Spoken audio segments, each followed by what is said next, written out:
అరాచక శక్తుల్ని అడ్డం పెట్టుకొని మాచర్లలో పిన్నెల్లి సోదరులు సాధించిన విధ్వంసాన్ని బయటికి తీస్తాము. ఇతను ఒక్కడే కాదు, పల్నాడులో ఎవరైతే మాచర్ల నియోజకవర్గంలో ప్రజలను ఇబ్బంది పెట్టారో, అరాచకాలు చేశారో, ఆస్తులు రాపించుకున్నారో వీళ్ళందరి మీద కూడా చర్యలు తీసుకుంటాం. ఎన్నికల ముందు, ఎన్నికల రోజు, ఎన్నికల తర్వాత రోజు ఎవరైతే మరి విధ్వంసాన్ని సృష్టించి ప్రజాస్వామ్యాన్ని అపహాస్యం చేసే విధంగా ప్రవర్తించారో వాళ్ళందరి మీద కూడా చర్యలు తీసుకోబడతాయి. ఇందులో ఎటువంటి సందేహం లేదు. వాడు ఎంత పెద్ద వ్యక్తి అయినా సరే మరి ప్రజా కోర్టులో ప్రభుత్వం చట్టం దృష్టిలో నిలబెడుతుంది, తగిన చర్యలు తీసుకుంటుంది. ఎవరిని ఉపేక్షించే పరిస్థితి ఉండదని చెప్పి, అలాగే తెలుగుదేశం కార్యకర్తలు కూడా సంయమనంగా వ్యవహరించండి.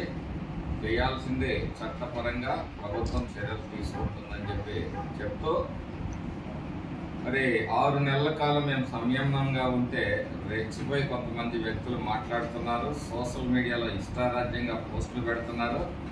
వాళ్ళందరూ కూడా తగిన మూల్యం చెల్లించుకునే పరిస్థితులు వస్తాయని చెప్పేసి తెలుగుదేశం పార్టీ తరఫున వైసీపీ శ్రేణుల్ని హెచ్చరిస్తున్నాం. మేము సామాజిక న్యాయం అనే ఒక కోణాన్ని తీసుకొని ఈరోజు అభివృద్ధి జరిగితే మాచర్ల నియోజకవర్గంలో సమాజంలో అన్ని వర్గాలకి మేలు జరుగుతుందనే ఒక ఆలోచనతో మేము పనిచేస్తూ ఉంటే దీన్ని బలహీనతగా భావించి ఎవరైనా సరే రెచ్చిపోయి మాట్లాడితే తెలుగుదేశం పార్టీ శ్రేణులు కూడా రెచ్చిపోతే మీ పరిస్థితులు ఏంటో కూడా ఆలోచించుకోవాలి. మిమ్మల్ని ఆదుకోవడానికి ఇక్కడ ఎవరు ఉండరు. మీ పిన్నెల్లి రామకృష్ణారెడ్డి వచ్చి ఇక్కడ ఏదో మిమ్మల్ని ఉద్ధరిస్తాడని భ్రమంలో మీరు బతకకుండా మీ పనులు మీరు చేసుకుంటూ ప్రజాస్వామ్యాన్ని, చట్టాలని గౌరవించి బతకదలుచుకుంటే ఇక్కడ ఉంటారు, లేకపోతే నియోజకవర్గంలో పెట్టి వెళ్ళిపోతారని చెప్తారు. అనే వ్యక్తి ఎవరు మా పార్టీలో చేసుకోలేదు.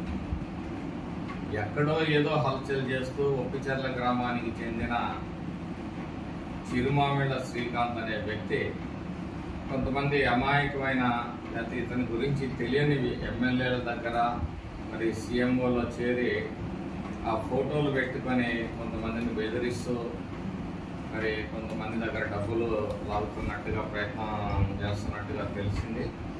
అలాగే కొంతమంది దగ్గర ఉద్యోగాలు ఇప్పిస్తానని డబ్బులు వసూలు చేసినట్టుగా గతంలో నుంచి కూడా అతని మీద ఆరోపణలు ఉన్నాయి. అవన్నింటినీ కూడా బయటికి తీస్తాం. దోషుల్ని, ప్రజల్ని మోసం చేసినా మేము క్షమించే ప్రసక్తే లేదని చెప్పి